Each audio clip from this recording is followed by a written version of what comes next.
Good morning and नमस्कार दोस्तों, स्वागत है आप सभी का आपके अपने YouTube channel GK search engine पर। आज है 18 अक्टूबर और 18 अक्टूबर से रिलेटेड राजस्थान करंट अफेयर्स के जितने भी इंपॉर्टेंट क्वेश्चन हैं सभी हम इस वीडियो में डिस्कस करने वाले हैं। तो पूरा वीडियो बहुत ध्यान से देखना और वीडियो के एंड में मैं आपसे क्वेश्चन पूछूंगा जिसका आंसर आपको कमेंट बॉक्स में देना है। कल के वीडियो में मैंने आपसे क्वेश्चन पूछा था जो था राजस्थान में राजस्व दिवस कब मनाया गया है। तो राजस्थान में 15 अक्टूबर को राजस्व दिवस मनाया गया है, यानी कि बी ऑप्शन इसका बिल्कुल सही था। जिन दोस्तों ने बी ऑप्शन कमेंट बॉक्स में सही जवाब दिया था उनको हार्दिक शुभकामनाएं। राजस्थान में 15 अक्टूबर को राजस्व दिवस मनाया गया है। इस अवसर पर सचिवालय में राज्य स्तरीय कार्यक्रम का भी आयोजन किया गया था। राजस्व दिवस के अवसर पर जो उत्कृष्ट कार्य करने वाले राजस्व विभाग के कर्मचारियों को सम्मानित किया जाता है। वर्तमान में राजस्थान में राजस्व मंत्री है रामलाल जाट। प्रदेश में 15 अक्टूबर को राजस्थान काश्तकारी अधिनियम 1955 लागू हुआ था और उसी परिप्रेक्ष्य में राजस्व दिवस मनाना शुरू किया गया था। पहली बार साल 2020 में राजस्व दिवस मनाया गया था। 15 अक्टूबर 1955 को राजस्थान काश्तकारी जो कानून है वो प्रदेश में लागू हुआ था और खेत जोतने वाले काश्तकारों और खातेदारी इसमें अधिकार है वो खातेदारों को अधिकार मिले हैं और इसी दिन को राजस्व दिवस के रूप में मनाया जाता है। चलिए स्टार्ट करते हैं आज के करंट अफेयर्स। पहला क्वेश्चन है, हाल ही में राजस्थान में अशोक गहलोत सरकार ने कितने स्टूडेंट्स को 3 साल तक फ्री इंटरनेट के साथ स्मार्ट टैबलेट दिए जाने की घोषणा की है। तो राजस्थान सरकार द्वारा 93,000 स्टूडेंट्स को 3 साल तक की इंटरनेट कनेक्टिविटी के साथ स्मार्ट टैबलेट है वो दिए जाएंगे, यानी कि सी ऑप्शन इसका बिल्कुल सही है। आइए जानते हैं इंपॉर्टेंट फैक्ट्स। तो राजस्थान में गहलोत सरकार द्वारा 93,000 स्टूडेंट्स को 3 साल तक फ्री इंटरनेट के साथ स्मार्ट टैबलेट वितरित किए जाने की घोषणा की है। सीएम अशोक गहलोत ने जयपुर में राजीव गांधी ग्रामीण ओलंपिक खेल की राज्य स्तरीय प्रतियोगिताओं के उद्घाटन समारोह में इस बड़ी घोषणा को किया है। पिछले कार्यकाल में जो प्रतिभावान विद्यार्थियों को लैपटॉप वितरित किए गए थे, अब इस योजना को पुनः शुरू करते हुए राजस्थान सरकार द्वारा 8वीं, 10वीं और 12वीं बोर्ड परीक्षाओं में अच्छे अंक प्राप्त करने वाले 93,000 विद्यार्थियों को इस साल स्मार्ट टैबलेट्स है वो वितरित किए जाएंगे, जिसमें 3 साल तक की फ्री इंटरनेट कनेक्टिविटी भी होगी। इससे स्टूडेंट्स को पढ़ाई में करने में आसानी होगी और साथ ही साथ अलग अलग प्रकार की जो सरकार की योजनाएं हैं, जानकारियां हैं वो घर बैठे प्राप्त कर सकेंगे। नेक्स्ट है, हाल ही में राजस्थान में किसके द्वारा सौर कृषि आजीविका योजना का पोर्टल लॉन्च किया गया था। तो राजस्थान में सौर कृषि आजीविका योजना का पोर्टल लॉन्च किया था भंवर सिंह भाटी, जो राजस्थान के ऊर्जा मंत्री है, यानी कि सी ऑप्शन इसका बिल्कुल सही है। आइए जानते हैं इंपॉर्टेंट फैक्ट्स। तो राजस्थान में किसान यदि अपनी बंजर भूमि पर सौर ऊर्जा संयंत्र लगाने में सक्षम नहीं है तो जमीन किसी बायर्स को देकर आमदनी भी कर सकते हैं। ऊर्जा मंत्री भंवर सिंह भाटी ने इसके लिए सौर कृषि आजीविका योजना का पोर्टल लॉन्च किया है। जी हाँ, राजस्थान में सौर कृषि आजीविका योजना है वो संचालित की जा रही है, जिसमें किसान इस पोर्टल पर अपनी ज़मीन की जानकारी साझा कर सकता है। पोर्टल लॉन्च करने के बाद भंवर सिंह भाटी ने बताया कि ग्रामीण क्षेत्रों में कृषि भार वाले लोड सेंटर पर पीएम कुसुम कंपोनेंट सी के तहत वी के अंतर्गत सौर ऊर्जा संयंत्रों को बढ़ावा देने के लिए पोर्टल को लॉन्च किया गया है। इसमें ज़मीन की जानकारी इस पोर्टल पर साझा करनी होगी। इसके बाद बायर्स किसानों से संपर्क कर ज़मीन लीज पर ले सकेंगे और इसके बदले किसानों को ज़मीन के लिए जो डीएलसी रेट के हिसाब से वार्षिक या मासिक भुगतान कर सकेंगे। ये पोर्टल किसान और विकासकर्ता की सुविधा के लिए बनाया गया है। राजस्थान डिस्कॉम के करीब 88 सब स्टेशन के जरिए इसमें ज़मीन पर सौर ऊर्जा संयंत्र स्थापित किए जाएंगे। नेक्स्ट है, राजस्थान के अजमेर में अंतर्राष्ट्रीय ख्याति प्राप्त पुष्कर मेले का आगाज कब से होगा। तो राजस्थान में अजमेर में पुष्कर में जो पुष्कर मेला है वो 4 नवंबर से शुरू होगा, यानी कि बी ऑप्शन इसका बिल्कुल सही है। आइए जानते हैं इंपॉर्टेंट फैक्ट्स। तो राजस्थान के अजमेर में अंतर्राष्ट्रीय स्तर के ख्याति प्राप्त पुष्कर मेले के तहत 5 दिवसीय धार्मिक मेले का आगाज है वो 4 नवंबर से होगा। तीर्थराज पुष्कर में पवित्र सरोवर पर एकादशी पर शुरू किया गया ये जो मेला है जो 8 नवंबर कार्तिक पूर्णिमा के महास्नान के साथ संपन्न हो जाएगा। तो 4 नवंबर से शुरू होगा जो 8 नवंबर तक चलेगा। अंतर्राष्ट्रीय ख्याति प्राप्त पुष्कर मेला जो कोरोना के कारण इसे 2 साल बाद आयोजित किया जा रहा है, बीच में इसे स्थगित भी किया गया था। पुष्कर मेला मैदान पर इसमें सांस्कृतिक कार्यक्रम और विभिन्न प्रतियोगिताओं का भी आयोजन किया जाएगा। नेक्स्ट क्वेश्चन है, स्वच्छता सर्वेक्षण 2022 के अनुसार देश में जहां 100 से ज़्यादा शहर नगरीय निकाय है, उस सूची में राजस्थान कौन से नंबर पर आया है? तो राजस्थान है वो 8वें स्थान पर रहा है, यानी कि बी ऑप्शन इसका बिल्कुल सही है। आइए जानते हैं इंपॉर्टेंट फैक्ट्स। तो स्वच्छता सर्वेक्षण 2022 के रिजल्ट है वो 1 अक्टूबर को घोषित किए गए थे, जिसमें राजस्थान की अगर बात करें तो देश में जहां 100 से ज़्यादा शहर नगरीय निकाय है, उस सूची में राजस्थान को 8वें नंबर पर रखा गया है। इसमें जयपुर में जो नगर निगम हेरिटेज ने 26वीं रैंकिंग और नगर निगम ग्रेटर ने 33वीं रैंकिंग हासिल की है। इस बार सर्वे में 4355 शहरों को शामिल किया गया था। एक बार फिर से जो सबसे ज़्यादा स्वच्छ शहर में 1 लाख से ज़्यादा आबादी वाले शहरों में इंदौर है वो नंबर 1 पर रहा है।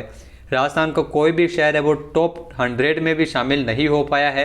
राजस्थान में शहरों की स्थिति देखें तो जोधपुर दक्षिण 112वीं रैंक के साथ शीर्ष स्थान पर है राजस्थान में। वहीं इस सूची में झुंझुनू 381वीं रैंक के साथ राज्य में सबसे निचले स्थान पर है। नेक्स्ट है, हाल ही में राजस्थान में 1 अक्टूबर 2022 को मुख्यमंत्री अशोक गहलोत के राज्य मंत्रिमंडल में लिए गए शांति और अहिंसा विभाग के गठन के प्रस्ताव को मंजूरी किसने प्रदान की है? तो राज्यपाल कलराज मिश्र के द्वारा इस प्रस्ताव को मंजूर किया गया था, यानी कि सी ऑप्शन इसका बिल्कुल सही है। आइए जानते हैं इंपॉर्टेंट फैक्ट्स। तो राजस्थान के मुख्यमंत्री अशोक गहलोत द्वारा जो शांति और अहिंसा निदेशालय को विभाग बनाने की घोषणा के बाद राज्यपाल कलराज मिश्र ने 1 अक्टूबर 2022 को राज्य मंत्रिमंडल में लिए गए जो शांति और अहिंसा विभाग के गठन के प्रस्ताव को मंजूरी प्रदान की है। जी हाँ, शांति और अहिंसा विभाग का गठन है वो राजस्थान में किया गया है। राजस्थान देश का पहला राज्य है जहाँ पर शांति एवं अहिंसा विभाग का गठन किया गया है। इस विभाग के माध्यम से शांति और अहिंसा जो गांधी जी के विचारों का प्रचार प्रसार, राष्ट्रपिता महात्मा गांधी, विभिन्न महापुरुषों, बहादुर शहीदों, स्वतंत्रता सेनानियों, शांति और सद्भाव, सामाजिक एकता, प्रतियोगिताओं और संबंधित जो प्रदर्शनियों का इसमें आयोजन किया जाएगा। इन कार्यक्रमों के आयोजन के लिए व्यापक योजना तैयार की जाएगी और वित्तीय व्यवस्था भी इसमें सुनिश्चित की जाएगी। विभाग है वो गांधी सद्भावना सम्मान जैसे पुरस्कारों के लिए प्राप्त प्रस्तावों के लिए एक समिति भी गठित करेगा। शांति एवं अहिंसा विभाग बनाए जाने का ऐलान सीएम अशोक गहलोत ने बजट 2022-23 के दौरान किया था। इस प्रकार शांति और अहिंसा विभाग बनाने वाला राजस्थान देश का पहला एकमात्र राज्य बना है और शांति और अहिंसा के प्रकोष्ठ और निदेशालय जो पहले से ही स्थापित है राजस्थान में। इसके लिए नोडल विभाग है कला और संस्कृति विभाग। इसके लिए 100 करोड़ रुपए का अतिरिक्त प्रावधान भी किया गया है। नेक्स्ट है, राजस्थान सिविल सेवा पेंशन नियम 1966 में संशोधन किए जाने के प्रस्ताव को किसके द्वारा अनुमोदित किया गया है? तो सीएम अशोक गहलोत द्वारा इस प्रस्ताव का अनुमोदन किया गया है, यानी कि ए ऑप्शन इसका बिल्कुल सही है। आइए जानते हैं इंपॉर्टेंट फैक्ट्स। तो राजस्थान सिविल सेवा पेंशन नियम 1966 में संशोधन का प्रस्ताव मुख्यमंत्री अशोक गहलोत द्वारा मंजूर किया गया है। पुनर्नियुक्त सेवानिवृत्त कार्मिकों को मूल वेतन इसमें मिल सकेगा और मकान किराए भत्ता जो चिकित्सा सुविधा आरजीएचएस के अंतर्गत ही इसमें देय होगी। नेक्स्ट क्वेश्चन है, हाल ही में डॉक्टर भीमराव अंबेडकर राजस्थान दलित आदिवासी उद्यम प्रोत्साहन योजना के प्रारूप को मंजूरी किसके द्वारा प्रदान की गई है? तो राजस्थान के मुख्यमंत्री अशोक गहलोत ने इस योजना के प्रारूप को मंजूर किया है, यानी कि ए ऑप्शन इसका बिल्कुल सही है। आइए जानते हैं इंपॉर्टेंट फैक्ट्स। तो राजस्थान में डॉक्टर भीमराव अंबेडकर राजस्थान दलित आदिवासी उद्यम प्रोत्साहन योजना 2022 के प्रारूप को मुख्यमंत्री अशोक गहलोत द्वारा मंजूरी प्रदान की गई है। दलित एवं आदिवासी युवा उद्यमियों को इससे लाभ मिलेगा। साथ ही साथ इंक्यूबेशन सेंटर में युवाओं को विशेषज्ञों के माध्यम से इसमें प्रशिक्षण भी दिया जाएगा। उद्यमियों को आवंटित होने वाले भूखंडों की सीमा 4000 वर्ग मीटर तक बढ़ाई जाएगी। इसके अलावा भूमि आवंटन की जो देय राशि है, जिसमें किस्तों पर ब्याज में पूर्ण रूप से छूट और भूमि रूपांतरण शुल्क में 100% रियायत का भी इसमें प्रावधान किया जाएगा। 7 साल के लिए 100% SGST पुनर्भरण भी इसमें होगा। तो डॉक्टर भीमराव अंबेडकर राजस्थान दलित आदिवासी उद्यम प्रोत्साहन योजना जो दलितों को उद्यम स्थापित करने में मदद करने के लिए इस योजना को लाया गया है। नेक्स्ट है, हाल ही में भारत की पहली AI संचालित डिजिटल लोक अदालत किस राज्य में शुरू हुई है? तो राजस्थान में भारत की पहली AI संचालित डिजिटल लोक अदालत की शुरुआत की गई थी, यानी कि सी ऑप्शन इसका बिल्कुल सही है। मोस्ट इंपॉर्टेंट क्वेश्चन है, एग्जाम में पूछा जा सकता है। आइए जानते हैं इंपॉर्टेंट फैक्ट्स। तो राजस्थान ने शुरू की है भारत की पहली डिजिटल लोक अदालत। जी हाँ, 17 जुलाई 2022 को जयपुर राजस्थान में इसकी शुरुआत की गई है। इसे राष्ट्रीय कानूनी सेवा प्राधिकरण के अध्यक्ष उदय उमेश ललित ने राजस्थान में आयोजित 18वीं अखिल भारतीय कानूनी सेवा प्राधिकरण की बैठक के दौरान इसे लॉन्च किया था। इस कार्यक्रम का उद्घाटन भारत के मुख्य न्यायाधीश NV रमणा के द्वारा किया गया था। डिजिटल लोक अदालत को जुपिटिस जस्टिस टेक्नोलॉजीज द्वारा विकसित किया गया है। तो उदय उमेश ललित है, वर्तमान में मुख्य न्यायाधीश है, लेकिन इनका भी है, इनके स्थान पर भी जो चंद्रचूड़ है जिनको मुख्य न्यायाधीश बनाया जाएगा राजस्थान में सुप्रीम कोर्ट के मुख्य न्यायाधीश के रूप में। वहीं अगर बात की जाए नालसा के कार्यकारी अध्यक्ष और सुप्रीम कोर्ट के न्यायमूर्ति उदय उमेश ललित ने जो बाल स्वरूप पोक्सो ट्रैकिंग पोर्टल और न्यायरो साथी जो मोबाइल ऐप है जिसको शुभारंभ इसके द्वारा किया गया था। तो ध्यान रखना ये क्वेश्चन है वो फर्स्ट ग्रेड के एग्जाम में पूछा था। न्यायरो साथी मोबाइल ऐप का शुभारंभ है वो कब किया गया था? 18वीं अखिल भारतीय कानूनी सेवा प्राधिकरण की बैठक के दौरान इसे लॉन्च किया गया था। ई पाठशाला अभियान का भी शुभारंभ हुआ था। नेक्स्ट है, हाल ही में भारतीय महिला क्रिकेट टीम ने फाइनल में किस टीम को हराकर महिला एशिया कप T20 खिताब जीता है? तो भारतीय महिला क्रिकेट टीम के द्वारा श्रीलंका महिला क्रिकेट टीम को हराते हुए एशिया कप T20 का खिताब जीता है। महिला एशिया कप T20 जो भारतीय टीम ने जीत लिया है, यानी कि बी ऑप्शन इसका बिल्कुल सही है। आइए जानते हैं इंपॉर्टेंट फैक्ट्स। तो भारतीय महिला क्रिकेट टीम ने 15 अक्टूबर 2022 को बांग्लादेश के सिलहट इंटरनेशनल क्रिकेट स्टेडियम में फाइनल में श्रीलंका महिला टीम को हराते हुए फाइनल में महिला एशिया कप T20 का खिताब अपने नाम किया है। पुरुष वर्ग में नहीं जीत पाए थे, लेकिन महिला वर्ग में एशिया कप का खिताब जीता है। भारतीय महिला क्रिकेट टीम ने एशिया कप के फाइनल में 5वीं बार श्रीलंकाई टीम को हराया है। ये भारत का रिकॉर्ड 7वां महिला एशिया कप का खिताब है वो जीता है। भारत की रेणुका सिंह ने प्लेयर ऑफ द मैच का पुरस्कार है वो भारत की रेणुका सिंह ने जीता था। नेक्स्ट है, हाल ही में विश्व खाद्य दिवस कब मनाया गया है? तो ध्यान रखना हाल ही में विश्व खाद्य दिवस है वो 16 अक्टूबर को मनाया गया है, यानी कि सी ऑप्शन इस क्वेश्चन का बिल्कुल सही है। आइए जानते हैं इंपॉर्टेंट फैक्ट्स। तो विश्व खाद्य दिवस है वो हर साल 16 अक्टूबर को दुनिया भर में भूख और भोजन की बर्बादी के बारे में जागरूकता बढ़ाने के लिए मनाया जाता है।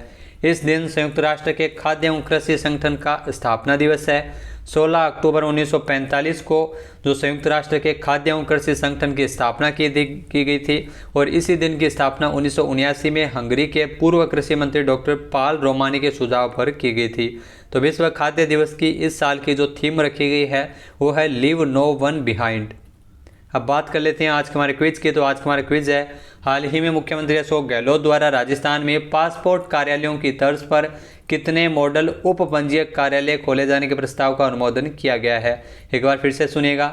CM अशोक गहलोत द्वारा राजस्थान में पासपोर्ट कार्यालयों की तर्ज पर ही कितने मॉडल उप पंजीयक कार्यालय खोले जाने के प्रस्ताव का अनुमोदन किया है? इसका सही आंसर आपको कमेंट बॉक्स में देना है।